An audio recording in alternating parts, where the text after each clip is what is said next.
Du grand soleil aujourd'hui sur le salon du multicoque, du salon international du multicoque à la Grande Motte, un grand soleil pour cette dernière journée. Et dans le club VIP, nous invitons le maire de la Grande Motte, Stéphane Rossignol. Bonjour. Bonjour. Je rappelle que vous êtes également conseiller régional. Je vous propose, avant d'aller plus avant dans la discussion, de regarder ce reportage avec notamment un premier bilan du salon.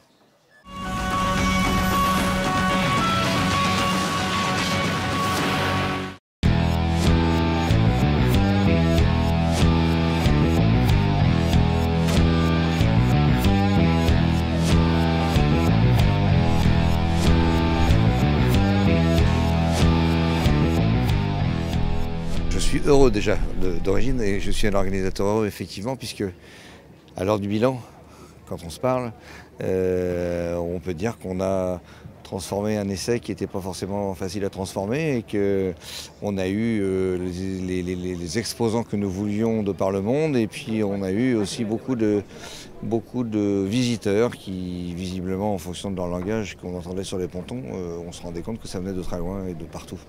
Est-ce que vous avez été sensible à l'accueil de la Grande Motte? Oui, la Grande Motte a joué le jeu, la Grande Motte a bien joué son rôle de ville d'accueil et aujourd'hui au-delà de la ville d'accueil c'est un partenaire, c'est comme ça qu'il faut le considérer. Bah écoute, nous on est super contents d'être présents ici parce que ça permet de présenter le bateau, de faire naviguer beaucoup de personnes qui ressortent ravis de ces régates, surtout que c'est de la confrontation en monotypie, les bateaux ont vraiment la même vitesse, donc c'est vraiment les équipages qui s'affrontent.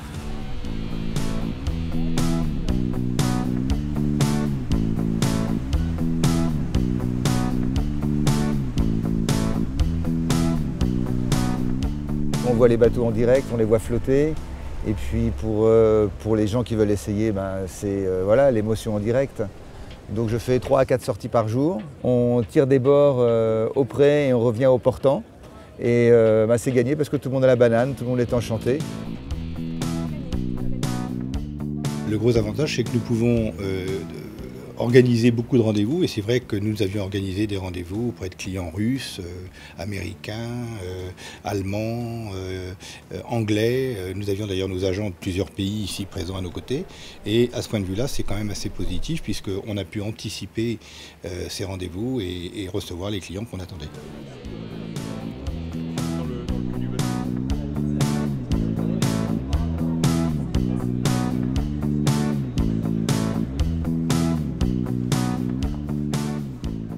Il y avait certainement un vide, un manque. Le multicoque a effectivement subi une augmentation liée sans doute à un besoin. Et aujourd'hui, le salon du multicoque répond à une attente. On a sorti entre guillemets cette niche du générique plaisance. Et aujourd'hui, le multicoque a trouvé dans ce salon le moyen d'exister entièrement.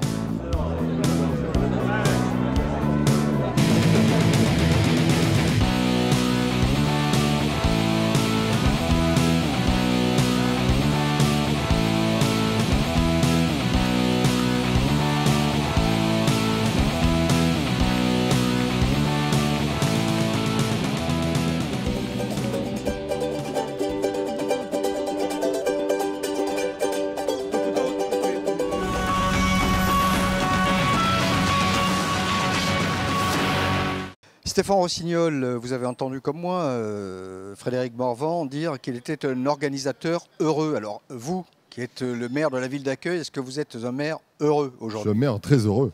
Très heureux parce que je viens de traverser ma ville, je viens de voir depuis mercredi, jour d'ouverture de ce salon, que la ville s'était totalement assimilée à ce salon, faisait partie intégrante de cette organisation. C'est vrai que la situation de ce salon est idéale, en plein cœur de ville. La passerelle que nous avons installée et qui relie le terre-plein ouest à la capitainerie permet à tous les passants de pouvoir aller d'un point à l'autre. Peut-être l'emplacement aussi, le fait que la Grande Motte soit, j'allais dire, au débouché de toute l'Europe du Nord. Tout à fait, on est au débouché de l'Europe du Nord, on est à un carrefour stratégique, puis tous les moyens de communication, de transport sont à proximité. 10 minutes de l'aéroport, 20 minutes de la gare TGV. Nous sommes à la sortie à un quart d'heure de l'axe des autoroutes, donc idéalement situé pour accueillir un tel salon qui n'a pas simplement le nom d'international pour le nom d'international, qui est véritablement international. Oui, il suffit de se promener dans les allées pour entendre parler toutes les langues. Oui, effectivement, si la dernière édition, en gros, la présence étrangère était de l'ordre de 30%, il semblerait que cette année, ça flirte plutôt avec les 50%, Oui, même si les chiffres ne sont pas définitifs. J'ai l'impression qu'on voit autant d'étrangers que de Français. C'est ça qui est assez exceptionnel pour ce type de salon. Bien alors, au départ, c'était pas évident, ce salon à la Grande Motte, parce que bon, on est quand même la Grande Motte, c'était un peu la belle endormie. Et comment avez-vous fait pour capter une telle manifestation? C'est vrai que la Grande Motte, dans le domaine du nautisme, n'avait aucun événement d'envergure. Lorsque j'ai été élu en 2008, la ville était une belle endormie. La ville avait la chance d'avoir de belles infrastructures, mais ne les mettait pas en avant. On avait presque honte de notre architecture, on ne valorisait pas notre environnement. Et j'ai voulu mettre en avant d'une part l'architecture, d'autre part l'environnement, première ville balnéaire de France, et enfin le nautisme et tout ce qui était autour de la plaisance, oui, parce que était un peu caché. Oui, vous aviez la chance d'avoir un port au cœur de la station, et ce port finalement, il était effectivement, un peu il n'était inconnu. pas valorisé. Alors on avait la chance d'avoir le SEM, le Centre d'entraînement méditerranéen, qui vivotait un peu ce fameux SEM, certes qui préparait des skippers, mais qui n'avait pas l'ampleur qu'il a depuis. Et puis il nous fallait trouver des grands événements. Et comme quoi les hasards des fois font bien les choses, hein. Grâce à ma présence au Salon Nautique à Paris, j'ai pu croiser dans les allées Frédéric Morvan et Philippe Michel, qui étaient en train de préparer le premier salon qui se déroulait à Lorient, et ils étaient à la recherche d'une ville en Méditerranée qui pourrait accueillir l'édition d'alternance avec l'édition atlantique. Et à ce moment-là, eh bien, j'ai lancé comme une gageure l'idée de pouvoir les accueillir à la Grande Motte. Ils ne connaissaient pas la Grande Motte, ils avaient eux aussi une mauvaise image de la Grande Motte. Eh bien, on a pris le pari qu'on pouvait tenter de monter un dossier qui pourrait permettre d'accueillir ce salon. Et aujourd'hui, le nautisme, c'est aussi un de vos axes de développement stratégique, puisque vous avez un projet de port. Effectivement, c'est un axe stratégique. Non seulement nous accueillons ce salon en alternance avec Lorient, nous avons aussi des manifestations comme le Trophée Clairefontaine, qui aura lieu en septembre prochain. C'est la 5e année consécutive que nous l'accueillerons. Et puis, un projet d'ampleur, qui est celui de l'extension du port. Aujourd'hui, 1550 anneaux dans notre port.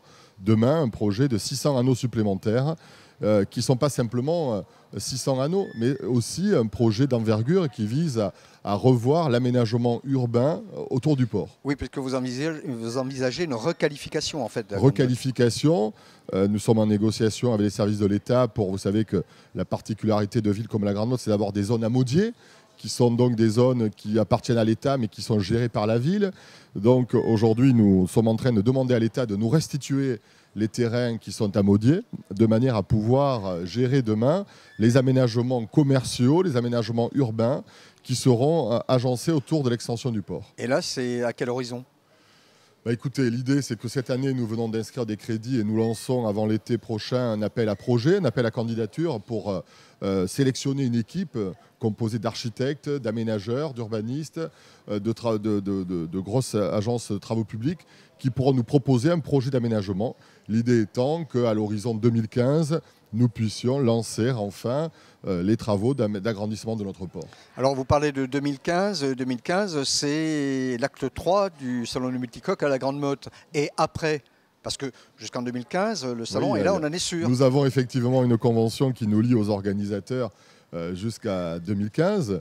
Bien, écoutez, nous en tout cas, nous espérons, au vu en tout cas du succès de ce salon, au vu du nombre de visiteurs, au vu du nombre d'exposants à terre, au vu du nombre de chantiers présents dans ce salon, que les organisateurs continueront à nous faire confiance. En tout cas, la municipalité de la Grande Motte continuera à mettre tout son poids pour être un véritable partenaire, comme le disait tout à l'heure Frédéric Morvan, un véritable partenaire de l'organisation de ce salon. Bien, donc on se donne rendez-vous en 2015 ? Rendez-vous en avril 2015. Entendu. Bien voilà, c'est le dernier rendez-vous du club VIP qui va fermer ses portes dans quelques instants, comme ce salon 2013, acte 2 à la Grande Motte, le salon international du Multicoque. Bon vent à tous.